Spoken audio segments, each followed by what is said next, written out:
Foi chegando o final de 2000, a corda foi apertando e isso tudo voou, né? Aí acabou, foi acabando de uma forma muito rápida. Como tudo que subiu rápido, desceu rápido.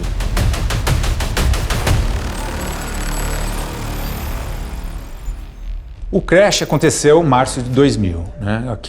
O que significou isso? Que o dinheiro que era disponível caindo do céu, acabou. As companhias, elas receberam um valuation que não tinha muito sentido econômico, na verdade, né? Foram projeções que elas não tinham respaldo econômico. E por que isso aconteceu? É normal, você sempre tem períodos de exuberância, chega uma hora que fica tão absurdo que os investidores acordam e falam, não, estamos investindo em coisas que não fazem muito sentido, precisamos fazer um ajuste, né? E o ajuste veio e, consequentemente, toda aquela ideia de first mover advantage, montar a carteira de clientes o mais rápido possível, teve que se ajustar à realidade, que é a necessidade de você criar um negócio sustentável no longo prazo e não apenas crescer.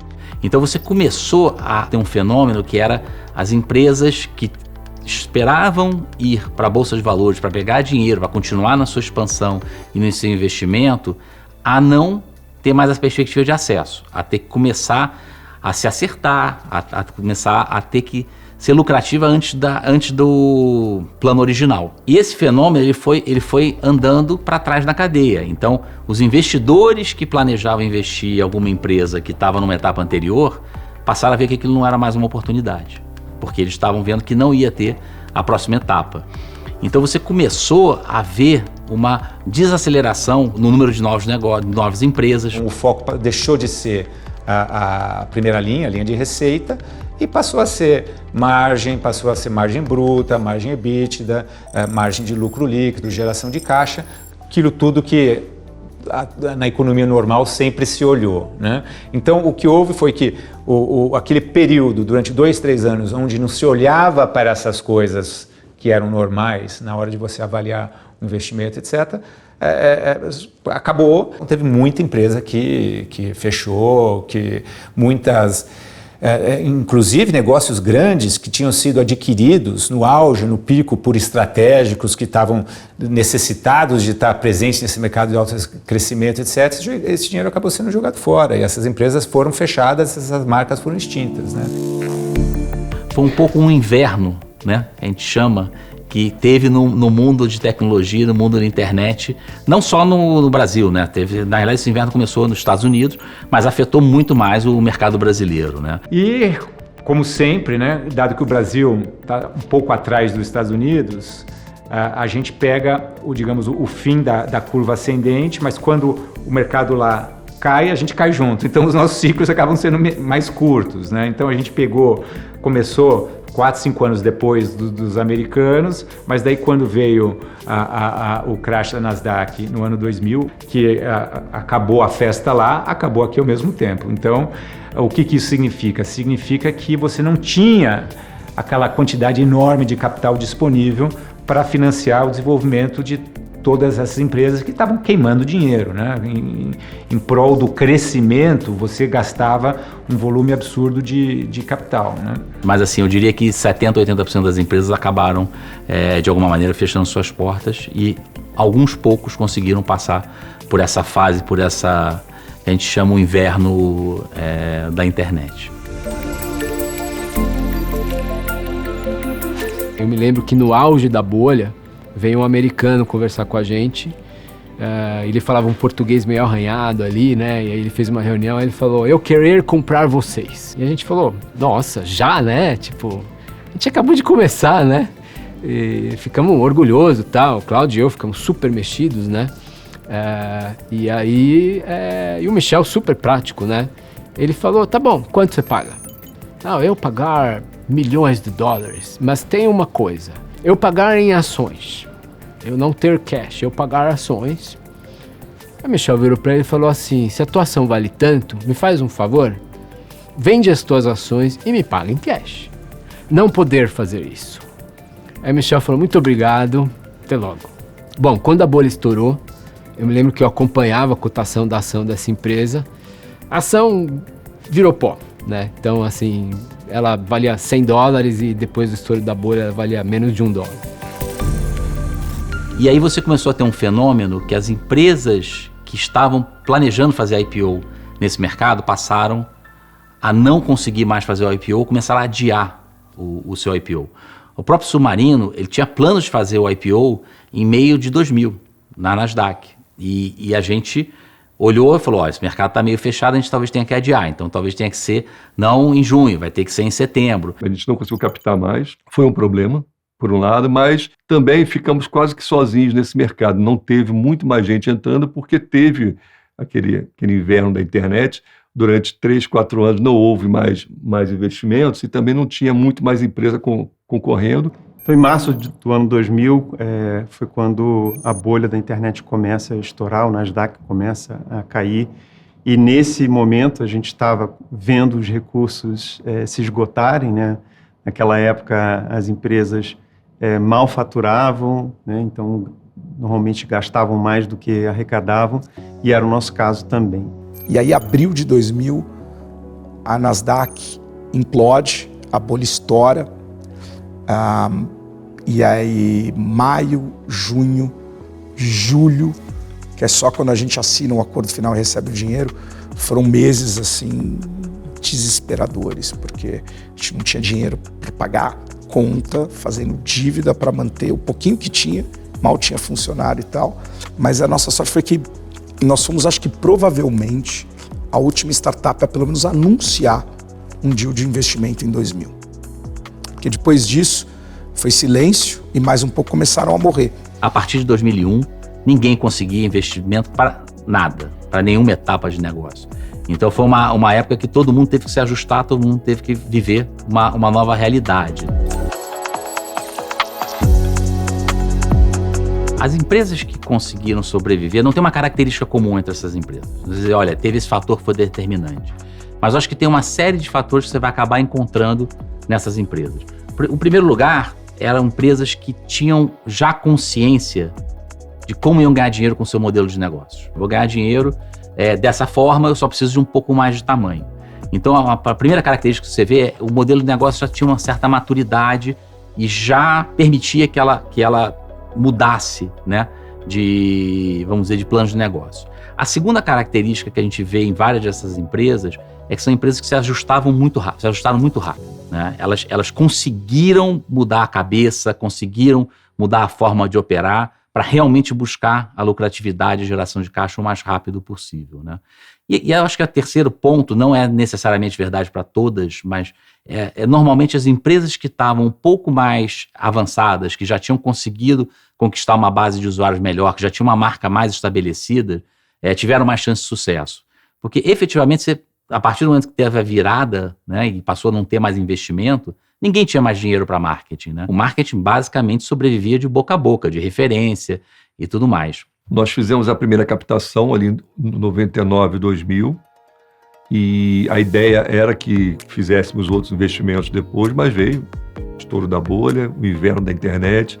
Nós tivemos que refazer o plano, na verdade pensar mais em crescimento orgânico, porque aquela adesão que a gente esperava que fosse ser maior, ela necessitava investimento maior em mídia, em divulgação. Eu lembro, é engraçado, quando a gente lançou o site, ninguém conhecia, né? E a gente avisou para os amigos, compra aí e testa, né? 6 ingressos foram vendidos no primeiro final de semana. Né? Foi assim, as pessoas ligavam, comprei, funcionou. A fase negra, vamos dizer assim, da primeira onda da internet, foi quando começaram os ajustes, em 2001, né? Final de 2000, 2001, teve os mais rápidos e os mais lentos. O local chegou a ter 200 pessoas, né? Escritório no México, no Brasil. Mas assim, quando veio a dor de barriga do mercado, sumiu o dinheiro, né? Qual era o papel como gestor? Você tem que olhar para o caixa, né? Quanto tem de dinheiro, e o que você tem de obrigação e quanto tempo vai demorar para chegar do outro lado do rio, né? É quase como se tivesse sumido a ponte e você tem que ir nadando agora, né? Você faz a conta, fala, deixa eu ver quanto de fôlego eu preciso para chegar lá. A gente replanejou, colocou a empresa sentada e aí conseguiu passar para a próxima fase, que foi fazer uma fusão com o iBest e aí sim criar um produto que foi super vencedor, que foi o provedor de internet iBest, que era aquele provedor que fazia barulhinho e que discava, né? Hoje em dia ninguém nem sabe o que é isso. Mas assim, quem sabe é que é um pouquinho mais velho, né? Declara a idade. No inverno nuclear, a Submarino teve que vender a OfficeNet, separar a operação e vendê-la. Eu fui embora com a OfficeNet. E o Jansen ficou com a missão de dar lucro no Submarino. E ele fez um trabalho heróico, obviamente com a ajuda do time, outras pessoas que estavam com ele. A gente teve essa grande sorte de ter captado um volume razoável de dinheiro, mas quando a gente viu que não iria captar mais tão cedo, o que a gente teve que fazer foi apertar o cinto e cortar aquilo que tinha que cortar para preservar o que tinha mais valor. Então, dentro desse processo, um ano depois de ter criado esses escritórios na Argentina, México, Portugal e Espanha, a gente teve a tarefa triste de desmontar, fechar ou vender essas operações para focar naquele mercado que a gente já via como o mercado mais promissor, que era o Brasil, né? Mas o Jansen conseguiu virar o barco, virar o Submarino e fazer ele dar lucro. Porque no momento que a empresa começa a dar lucro, gerar caixa, a sobrevivência dela é garantida. E foi em maio de 2000, então, que nós conseguimos fechar uma segunda rodada de capital, já por um valor expressivo, que foi de 46 milhões de dólares, mas tendo que entregar mais da empresa do que nós gostaríamos e com um aviso que foi muito importante, que foi: esse é o último recurso que vocês terão até essa empresa se tornar rentável. E, de fato, a gente levou esse aviso muito a sério, porque só em 2006 que a empresa se tornou rentável e só voltamos realmente a levantar recursos em 2007, quando a empresa abriu capital no Nasdaq. Nós não cobrávamos pelos nossos serviços ainda. E então um dos grandes desafios foi começar a cobrar as comissões sobre as transações. Isso a gente começou a fazer aqui no Brasil. Tem até uma história interessante, porque nós fomos dos players locais o primeiro a começar a cobrar, na época, uma comissão de 3%. Uma semana depois, o nosso concorrente regional começa a cobrar 2,7%. 2 semanas depois, o terceiro concorrente, que era um concorrente brasileiro, lança cobrando 2,5%. Mas então essa noção de que era importante, por mais que fosse ainda uma comissão pequena, a gente cobrar pelos nossos serviços, todos então passaram a adotar. E no final de 2001 a gente teve uma reunião de conselho para fechar os números de 2001 e falar de 2002. E um dos nossos conselheiros, investidor, falou: pô, eu tenho 3 tipos de empresa no meu portfólio de internet. Tem as que quebraram, porque o dinheiro acabou. Tem as que vão quebrar, porque o dinheiro vai acabar muito em breve. Tem vocês, que ainda tem a maior parte do dinheiro que a gente investiu no banco, na conta. Eu falei: pô, vai vir um elogio. Aí ele falou: por isso mesmo, a gente devia fechar. Mas a gente combinou que então a gente...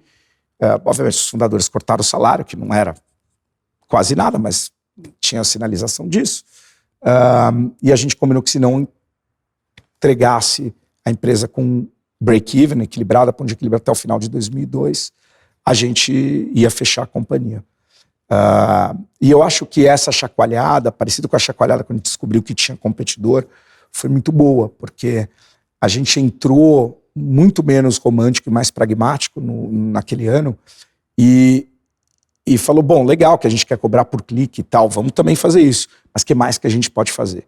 E aí que veio a ideia de licenciar a tecnologia para outros shoppings, aí que veio a ideia de vender relatório de preço para a indústria. Nessa época também foi importante a gente adquirir alguns dos nossos concorrentes, né? Nós tínhamos vários concorrentes que tinham recebido recursos naquele momento anterior ao estouro da bolha da internet, mas que também começavam a ficar sem recursos. E foi nesse momento então que a gente pôde comprar o Arremate, que era o nosso concorrente regional. Isso foi importante não só no Brasil, mas principalmente em outros países da América Latina, onde eles eram o nosso único concorrente. Aqui no Brasil a gente tinha o Local também, que era um player só do Brasil, e a compra do Local também foi importante para consolidar a base de usuários aqui no Brasil. E por último, e esse foi um movimento que veio através de uma parceria que nós fizemos com o eBay. O eBay se tornou investidor do Mercado Livre em 2001 e ele tinha feito um investimento na Europa no eBazaar. O eBazaar era um site francês que estava na Europa, mas que tinha um escritório aqui no Brasil, e nós compramos o eBazaar também e consolidamos essa empresa. Eu lembro, a gente começou a fazer os primeiros sites também de transação, né? Não tinha nenhum sistema de pagamento para a internet. Pelo contrário, os poucos que tinham, que eram as redes de cartão de crédito, eles só funcionavam fora da internet. E eles até tinham uma diretriz para não ligar nada na internet, porque eles morriam de medo da internet. A gente projetou todo o site da Ingresso, contratamos os desenvolvedores, estava tudo pronto para a gente começar a lançar, quando nós vimos que não tinha possibilidade no Brasil de você fazer um pagamento online. Foi uma falha de planejamento nossa. A gente via o Submarino, via o Booknet, só que o que eles faziam? Eles recebiam os pedidos durante o dia, faziam o pagamento, né? Todos os pagamentos daquele dia, eles mandavam esse pagamento lá para a processadora, lá para o banco. A gente achava que ia funcionar para a gente, né? Quando nós fomos fazer a primeira venda, a gente verificou que não, como nós vendíamos um serviço, e eu tinha que verificar aquele cliente naquele momento, eu não ia ter o tempo de embalar o livro e mandar para ele. Naquele mesmo momento, não tinha verificação de pagamento online. A gente tinha que esperar vender tudo, processar à noite, para depois aprovar. E o que a gente fez? A gente começou a simular, né? E a gente começou a pegar aquele processamento que era para ser só à noite, e a gente começou a mandar, toda vez que a pessoa comprava o ingresso, a gente mandava como se fosse um processamento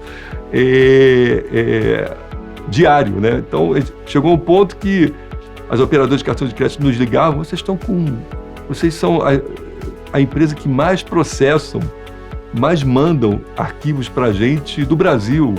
Aí que eles foram descobrir que a gente pegou um processo que era diário no final do dia, testou, funcionou, e a gente começou a utilizar até resolver a situação, senão não teria ingresso hoje.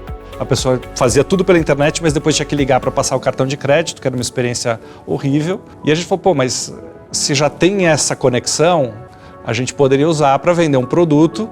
A gente põe esse cartão de crédito nesse lote que vai para a processadora, ele vai processar e tá tudo certo.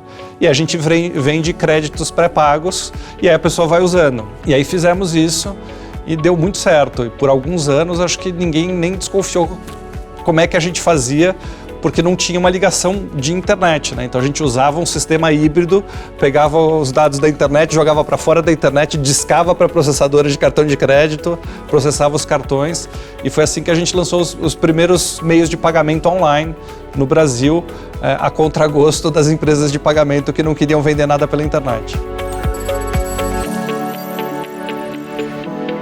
Comércio eletrônico, mercado totalmente novo. Você não encontrava profissionais que soubessem nada de comércio eletrônico, porque não existia, né? Na realidade, você ia buscar pessoas que conheciam venda em loja física, mas jamais uma venda virtual. Então a gente ficou um pouco na dúvida que tipo de profissional contrataria. E viu que o melhor perfil, já que era um mercado novo, né, que ninguém ia ter experiência, era buscar pessoas com muito potencial e até de preferência pessoas que não tivessem trabalhado necessariamente com varejo. Então a gente mesclou algumas poucas pessoas que tinham experiência anterior em varejo com muita gente que era nova, que entendia a tecnologia, que entendia, que gostava, estava encantado pelo esse novo mundo, né, que tinha muito potencial, mas que não tinha nenhum conhecimento de varejo, porque realmente não existia. Não era só uma questão de eu estou crescendo, eu preciso de muito profissional e não consigo contratar na velocidade. Esse profissional não existia em 99, em 2000. Quer dizer, são pessoas que, na verdade, a gente, junto com eles, aprendeu como era fazer, como era vender através da internet. E a outra coisa interessante, como você começou a ter mais pessoas acessando por banda larga, você começou a ter mais pessoas tendo um acesso mais rápido e mais, vamos dizer, mais veloz, você passou a poder vender categorias novas de produtos. Imagina vender uma roupa se eu não vou mostrar foto, né?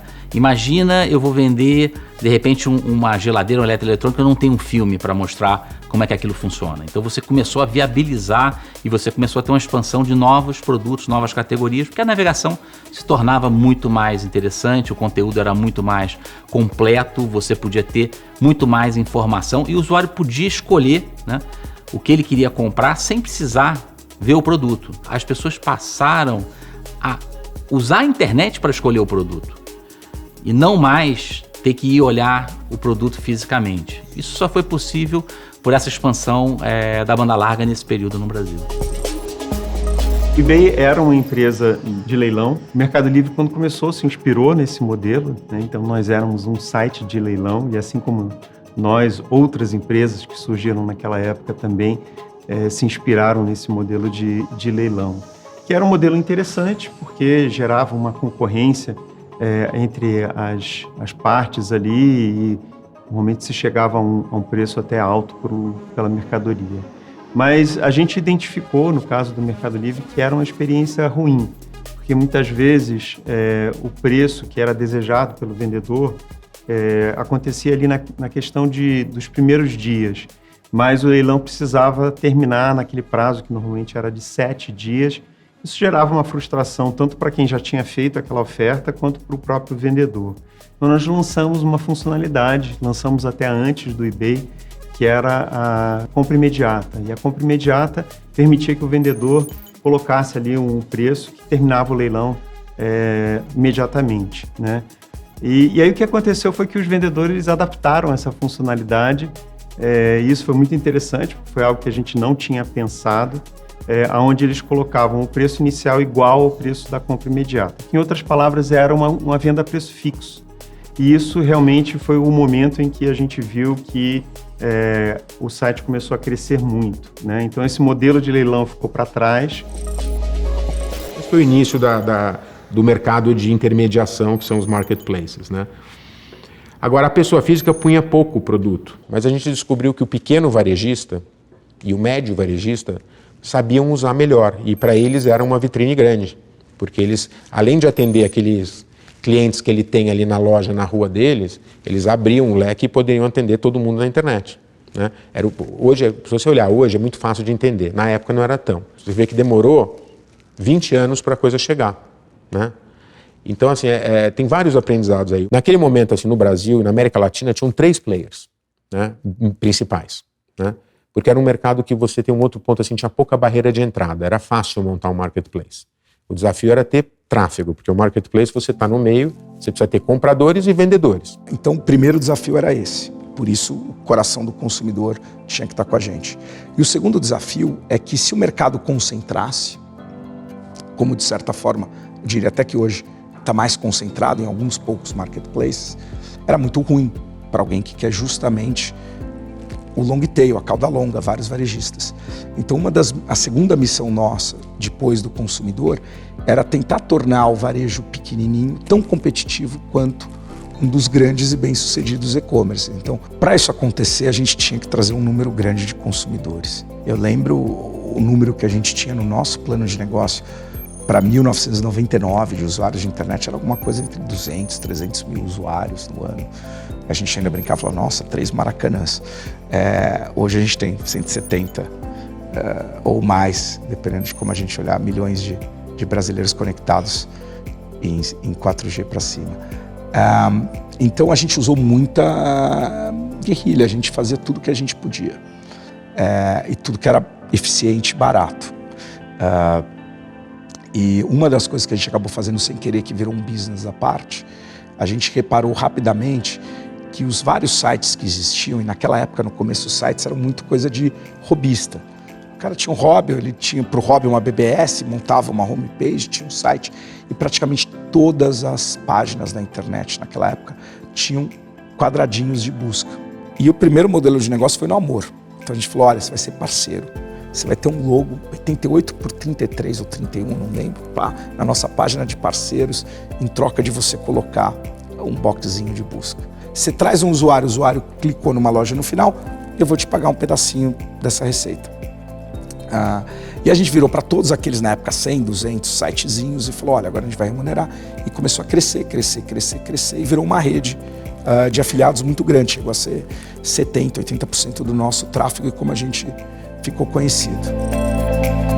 O principal fator crítico de sucesso, na minha visão, é a velocidade de você se adaptar a novas realidades, né? Porque, no caso do submarino, a gente teve que enfrentar os 2 grandes desafios, que foi a questão do frete pago, ou frete grátis, e concorrência, quando tem, acaba indo para o menor denominador comum, né? Então o frete virou de pago para grátis em meses, e aí, quer dizer, é mais um custo que você tem que encarar, e aí você tem que encontrar uma forma de ser muito mais eficiente no seu frete. Outro desafio foi o famoso 12 vezes sem juros no cartão, né? Que já tinha no varejo cheque sem juros, né? 3 cheques sem juros, 6 cheques sem juros, 12 cheques sem juros, e graças a Deus não tivemos que viver com o cheque, mas o parcelamento no cartão sem juros virou realidade muito rápido. Então, a capacidade de você se adaptar a essas mudanças de concorrência são vitais, e de você encontrar formas de buscar eficiência em outros lugares para poder bancar esses investimentos que eram muito importantes para você trazer fluxo e trazer venda para o teu site. Então, assim, velocidade de reação, capacidade de adaptação são características fundamentais para as empresas de sucesso. A gente esperava uma explosão muito maior. Então a estratégia que a gente criou foi, a gente tem que falar com esse público que está no cinema, com quem vai, com o usuário. Então uma das estratégias foi vender uma participação da Ingresso CD em troca de mídia em tela para o Grupo Severino Ribeiro na época e para outros exibidores. A gente conseguia por permuta também, e a gente conseguia divulgar ali. Então a gente resolveu divulgar através das telas dos cinemas. Vivia-se a época ainda de atrair usuários, mas a gente passou a ter uma noção muito mais clara do quanto a gente podia investir. Então, houve momentos ali em que fizemos campanhas de televisão, gastamos muito dinheiro com os portais, mas a partir daquele momento a gente passou a reduzir o nosso investimento. Pouco tempo depois começa a surgir também o Google Ads, né, a possibilidade de investir então em links patrocinados.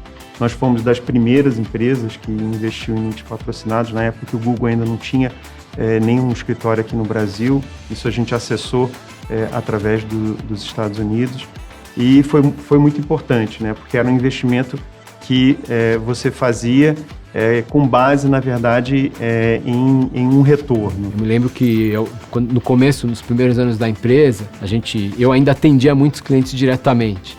E eu me lembro de um cliente que era um advogado, e ele falou, nossa, esse negócio de internet é uma maravilha, porque eu só atendia clientes da minha vizinhança, e agora eu tenho clientes me ligando de outras cidades para contratar meus serviços, porque o cara fez uma busca e encontrou meu site. Então o valor, ele era muito concreto, era muito tangível, né?